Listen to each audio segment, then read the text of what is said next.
মানিয়ে নেওয়া, মেনে নেওয়া আর সহ্য করা, এই গুণগুলি না একজন মানুষকে খুব বেশি উৎকৃষ্ট করে।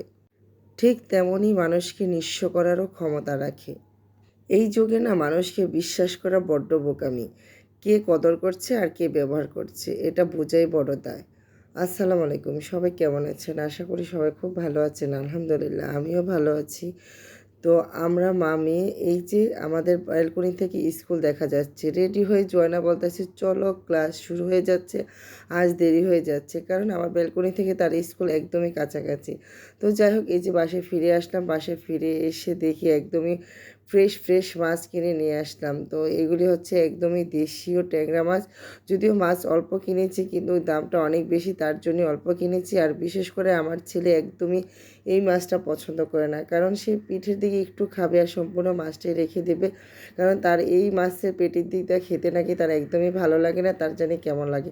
তার জন্য দেখা যায় ট্যাংরা মাছ আমার তেমন একটা কিনা হয় না, কারণ আমার ছেলে মেয়ে যেটা পছন্দ করে না সেটা আমি একদমই কিনতে চাই না, আর যেটা পছন্দ করি সেটা আমি বারবারই কিনি। তো যাই হোক, মাছগুলি কেটে কুটে পরিষ্কার করে একদমই হলুদ লবণ দিয়ে ভেজে রেখে দিলাম। আর এদিকে হচ্ছে আমি একটু মশলা কষিয়ে মাছগুলিও কষিয়ে নিলাম।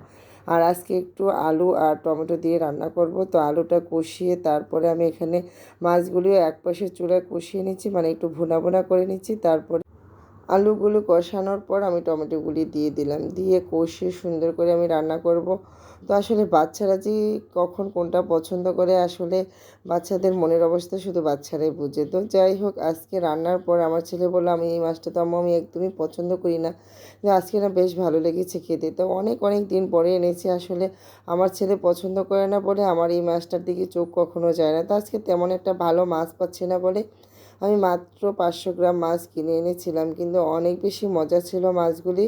তো যাই হোক, মাছগুলি দিয়ে ঝোলের মধ্যে তরকারিটা রান্না করে নিলাম। এদিকে তরকারি রান্নাও কমপ্লিট। আমি এখন ধনিয়া পাতা দিয়ে নিলাম। আহারে, ধনিয়া পাতা গরম আসছে আর ধনিয়া পাতার কথা মনে পড়ছে।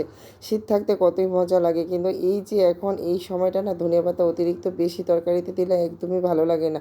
আর শীতে মনে হয় যে বেশি দিলেই বেশি মজা। তো গরমে যে ধনিয়া পাতাটা ওইটারই একটা স্মেল, আর শীতেরটাই একরকম স্মেল। তো দুইটা দুই রকম। আমি শীতে ধনিয়া পাতা বেশি খাই, গরমে খাই নামমাত্র, অল্প দিলেই চলে। এটা গরমের সবজিতে হোক আর শীতের সবজিতে হোক, গরমের সিজনে একেবারেই আমার ভালো লাগে না বেশি ধনিয়া পাতা খেতে। আর এই লাউ শাকগুলি এতটাই কচি ছিল, দেখেন রান্না করার পরে একদমই নরম হয়ে অল্প হয়ে গেছে, এত বেশি মজা ছিল লাউ শাকগুলি। সবাই মিলে অনেক মজা করে খেয়েছিলাম। তো যাই হোক, রান্না কমপ্লিট। আর দেখেন ট্যাংরা মাছ তরকারিটা কত কত লোভনীয় দেখাচ্ছে না, একদম কাছে থেকে আমি দেখিয়ে দিলাম। আর সবাই ভালো থাকবেন, সুস্থ থাকবেন। আমার ভিডিওগুলো যদি ভালো লাগে লাইক কমেন্ট শেয়ার দিয়ে আমার পাশে থাকবেন। প্রতিদিন যারা আমার ভিডিওগুলি শেয়ার দেন তাদেরকে অসংখ্য অসংখ্য ধন্যবাদ। তো এখানে একটা কেক বানাবো আজকে, আর কেকটা ফুল ভিডিওতে দেখানো হলো না। সবাই ভালো থাকবেন, সুস্থ থাকবেন। আগামী ভিডিও দেখার আমন্ত্রণ জানিয়ে আজকের মতো বিদায়। আল্লাহ হাফেজ।